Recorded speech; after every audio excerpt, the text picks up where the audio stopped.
देखिए, रेलवे में assistant loco pilot का प्रमोशन कैसे होता है। आपको यह तो पता है कि असिस्टेंट लोको पायलट क्या होते हैं, जो कि ट्रेन को चलाते हैं। जो क्या करते हैं, ट्रेन को चलाते हैं। ठीक है, ट्रेन ड्राइवर होते हैं असिस्टेंट लोको पायलट। ओके, अब जैसे ही आपकी ज्वाइनिंग होती है तो आपको ये फर्स्ट वाली पोस्ट मिलती है असिस्टेंट लोको पायलट। इसकी ग्रेड पे होती है 1900 ग्रेड पे। क्लियर है। बेसिक 19,900 से स्टार्ट होता है। यहाँ तक कोई डाउट है? ओके। अब क्या होता है, असिस्टेंट लोको पायलट का प्रमोशन होगा कब? 2 से 3 साल तक। 2 साल में ही हो जाए, 3 साल में भी हो जाए। तो इनका जो प्रमोशन होता है that is senior ALP, senior assistant loco pilot. ठीक है। और इसकी जो ग्रेड पे होती है दैट इज 2400 ग्रेड पे। कितनी? 2400 ग्रेड पे।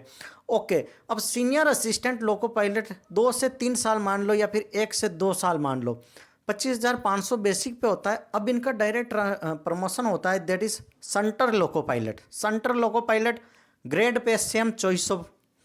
ठीक है, 2400 ग्रेड पे होगी। प्लस अब देखो, सेंटर लोको पायलट में क्या होता है कि जूनियर सेंटर, सीनियर सेंटर, 2 से 3 साल यहाँ रहो, 2 से 3 साल यहाँ रहो। मतलब मान के चलो सेंटर लोको पायलट की पोस्ट पर आप 4 से लेकर 6 साल तक रहते हो। अब 4 से लेकर 6 साल तक यहाँ रहते हो। ठीक है, 2 साल यहाँ रह लिए, 2 साल यहाँ रह लिए, तो टोटल आपको कितना यहाँ पर 8 से 10 साल हो जाते हैं। ठीक है, तो सेंट्रल लोको पायलट क्या होता है, स्टेशन पर होते हैं। इनकी भी बेसिक पे वही चॉइस होगा। प्लस क्या होगा माय डियर फ्रेंड, अब इस चीज़ों को ध्यान से सुनना। जो सेंट्रल लोको पायलट होते हैं इनकी सैलरी अदर जो लोको पायलट होते हैं उनसे कम होती है। सेंट्रल लोको पायलट क्या होते हैं, मोस्टली स्टेशन पर होते हैं। वहीं पर रेलवे इंजीनियर को इधर उधर लाना, यही काम होता है इनका। क्लियर है। ओके। अब असिस्टेंट लोको पायलट क्या होगा कि कोई भी मालगाड़ी वगैरह, शुरू में मालगाड़ी पकड़ाएंगे, यहाँ पर एक लोको पायलट होता है, उसके साथ में रहेंगे। ठीक है, असिस्टेंट होंगे, असिस्ट करेंगे, लोको पायलट के इंस्ट्रक्शन को फॉलो करेंगे। ओके। अब सेंट्रल लोको पायलट स्टेशन पर रहते हैं तो ज़्यादा किलोमीटर अलाउंस नहीं मिलता। रेलवे में सबसे ज़्यादा प्रॉफिट यही रहता है, किलोमीटर अलाउंस का। एक दिन में मान लो 300 किलोमीटर ट्रेन चला ली, कम से कम 3 रुपया तो मिलते ही अलाउंस। तो पर डे का 900 रुपीज़ ये जुड़ गया। 30 दिन चला दी तो 27,000 रुपये एक्स्ट्रा बन रहा है। समझ रहे हो। और ये अलाउंस यहाँ आते आते लोको पायलट जो मेल एक्सप्रेस ट्रेन चलाता है, वंदे भारत वगैरह, इनको 5-5, 6-6 रुपये तक अलाउंस मिलता है। यहाँ तक क्लियर है? ओके। अब 10 जैसे ही 4 से 6 साल हुए, सेंट्रल लोको पायलट का प्रमोशन होगा लोको पायलट गुड्स, मालगाड़ी के लिए। ये ग्रेड पे अब बढ़ जाएगी आपकी 2400 से डायरेक्ट 4200 ग्रेड पे। कितनी? 4200 ग्रेड पे। ओके। अब लोको पायलट गुड्स से आपका प्रमोशन होगा 4 से 6 साल बाद आप बन जाओगे loco pilot passenger. Loco pilot passenger और लोको पायलट पैसेंजर से 8 से 10 साल का एक्सपीरियंस गेन करने के बाद आप बन जाओगे लोको पायलट मेल या फिर एक्सप्रेस। वंदे भारत वगैरह हो गई ना जितनी भी।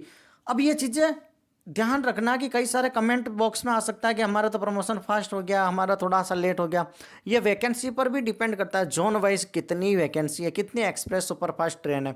तो 10 साल बाद आप बन जाओगे लोको पायलट। मतलब टोटल यहाँ पर लोको पायलट मेल एक्सप्रेस बनने में कितना टाइम लगा? 10 और 4 14 साल तो यहाँ हो गए।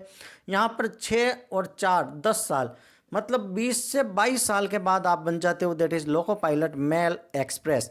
ओके। अब आप लोको पायलट मेल एक्सप्रेस के बाद आप डिपार्टमेंटल एग्जाम दे सकते हो। इसके बाद रिटर्न एग्जाम क्लियर करने पर, इंटरव्यू पैनल वगैरह जो भी प्रोसेस होगी वो क्रैक करने पर आपको लोको इंस्पेक्टर पर भी बनाया जा सकता है, जिसकी ग्रेड पे होती है 4600। 4600 ग्रेड पे इनको काफ़ी अच्छा नॉलेज होता है। इंस्पेक्शन का काम करते हैं, ऑफिसर्स के साथ रहते हैं, जितने भी इंस्पेक्शन वगैरह होता है वहाँ पर काम करते हैं। 44,900 ग्रेड पे। ओके। अब लोको इंस्पेक्टर प्रमोशन होके बनते हैं that is the chief loco inspector. वो भी एग्जाम के बेस पर ही बनते हैं। ठीक है, तो इनका ग्रेड पे और बढ़ जाएगा ऑफिसर, फिर आप गजेटेड बी ग्रेड की पोस्ट पर आ सकते हो। क्लियर है। इस तरीके से आपको मैंने प्रमोशन क्राइटेरिया बता दिया कि कैसे क्या होता है। Mostly loco pilot mail express तक तो सारे पहुंच जाते हैं अगर आपकी कम एज में जॉब लग गई, क्योंकि 20 से 24 साल। अब आपके फॉर्म एग्जाम भरने की लास्ट कितनी एज होती है? 30 साल जनरल के लिए, 33 साल होती है ओबीसी के लिए, और 35 साल। 35 में अगर 25 साल भी जोड़ता हूँ तो 30, 40, 50, 60 साल। तो कम से कम 1-2 साल के लिए तो आपको मेल एक्सप्रेस चलाने का मौका मिल जाएगा। लेकिन अगर किसी की 20 साल के अंदर ही जॉब लग गई, 20 प्लस 24 कितने, 44-45 साल में आप आराम से आ गए। 10 से 15 साल आपको एक्सप्रेस सुपरफास्ट ट्रेन चलाने का भी मौका मिल सकता है। तो आपको बेसिक आइडिया हो गया that is about the promotion aspects in the assistant loco pilot examination that is in railway. और यहाँ पर आपके स्टूडेंट, जो आपके चाइल्ड बच्चे होते हैं, 2 बच्चों की 80-80 हज़ार रुपये तक की फीस भी रेलवे भरता है। काफ़ी मेडिकल फैसिलिटी अलाउंस वगैरह है, फूड वगैरह काफ़ी ज़्यादा बेनिफिट और मिलता है। That is loco pilot in comparison to other, क्योंकि रिस्क फैक्टर यहाँ पर ज़्यादा है। Thank you so much. Channel पर नए हो तो लाइक शेयर सब्सक्राइब जरूर करें।